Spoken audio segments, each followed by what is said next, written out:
میں نے دیکھا ہے کہ کچھ لوگ ایسے ہوتے ہیں کہ وہ نماز تو پڑھ رہے ہوتے ہیں لیکن ان کا دماغ، ان کا ذہن جو ہے نماز میں نہیں ہوتا۔ نماز میں جو بندہ کھڑا ہو ایسا ہوتا ہے کہ یا تو وہ رب کو دیکھ رہا ہو یا تو رب اس کو دیکھ رہا ہو، وہ یہ سمجھے۔ لیکن آج حال یہ ہے کہ بندہ جب نماز کے لیے کھڑا ہوتا ہے تو اپنے کاموں کو ذہن میں گھماتا رہتا ہے، کہاں ہم نے کیا کیا نہیں کیا، کہاں گھومے کہاں گئے، وہ ساری چیزیں، وہ نماز میں کھڑا ہے، کھڑا یہاں ہے اور ٹہل پوری دنیا رہا ہے۔ اسی طرح ایک عصر کی نماز میں ایک معاملہ پیش آیا تھا کہ امام صاحب نماز پڑھائیں تو 3 رکعت نماز پڑھا دی انہوں نے، بھول سے ذہن سے نکل گئی ہوگی، 3 رکعت نماز پڑھا دی، اور پیچھے جو ہے مقتدی تھے، 3-4 مقتدی تھے، تو انہوں نے کہا کہ حافظ صاحب 3 رکعت نماز ہوئی ہے۔ حافظ صاحب نے کہا کہ 3 رکعت نماز ہوئی ہے، کہا کہ ہاں 3 رکعت نماز ہوئی ہے۔ تو ایک شخص بیٹھا ہوا تھا، انہوں نے کہا کہ حافظ صاحب 3 ہی رکعت نماز ہوئی ہے، کہا کہ مجھے تو لگتا ہے کہ 4 رکعت نماز ہو گئی، کہا کہ نہیں 3 ہی رکعت نماز ہوئی ہے۔ حافظ صاحب نے پوچھا اچھا آپ کو یہ پکا کیسے معلوم کہ 3 ہی رکعت نماز ہوئی ہے، آپ کو یہ کنفرم ہے؟ کہا کہ ہاں کنفرم ہے۔ کہا کہ کیسے آپ کو پکا معلوم ہے، کنفرم معلوم ہے، کیسے آپ کو معلوم ہے؟ کہا کہ حافظ صاحب میرے پاس 4 دکان ہیں، میرے پاس 4 دکانیں، اور عصر کی نماز میں چاروں دکانوں کی حساب کیا کرتا ہوں، میں نے 3 دکان کی حساب کی، 1 دکان کی حساب رہ گئی، 1 دکان کی ابھی ہم نے حساب کی نہیں، تو بتائیں کتنی رکعت نماز ہوئی؟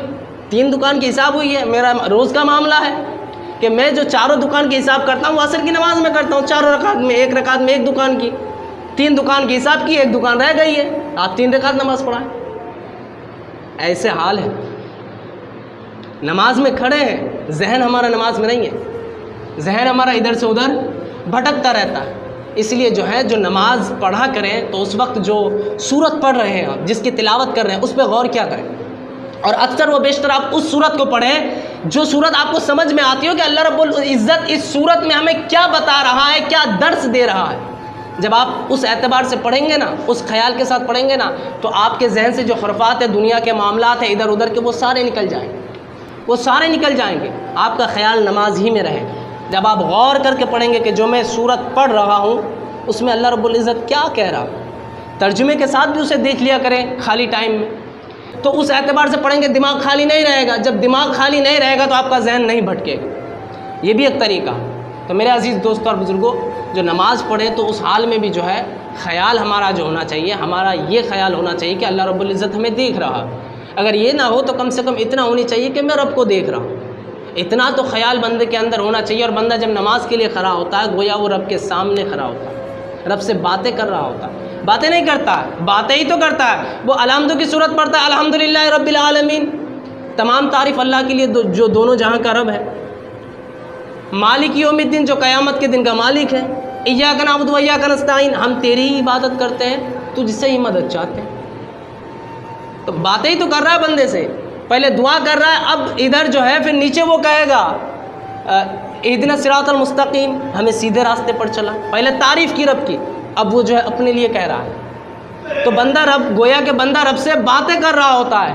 اسی لیے جو ہے جب نماز کی حالت میں ہو تو اپنے ذہن کو کوشش کریں کہ نماز ہی کے جہاں کھڑے ہیں آپ وہیں پر اپنے ذہن کو رکھیں، سورتوں میں اور جو تلاوت کر رہے ہیں آپ اسی میں جو ہے غور سے اسی کو پڑھیں، اور دھیان لگا کر کے دیکھیں کہ ہم جو پڑھ رہے ہیں یہاں کیسے ہے، کس انداز سے پڑھنا ہے۔ جب ان چیزوں میں خیال رکھیں گے تو باہر کے خیالات آپ کے ذہن میں نہیں آئے گا، اور دنیا داری کو ویسے ہی چھوڑ کے آ جاؤ جیسے باہر چپلوں کو چھوڑ کر کے آئے۔ مسجد میں جب بندہ آئے تو اپنے دنیا کے خیالات کو ویسے ہی چھوڑ کر کے آئے جیسے کہ چپلوں کو باہر چھوڑ کر کے آئے۔ تو میرے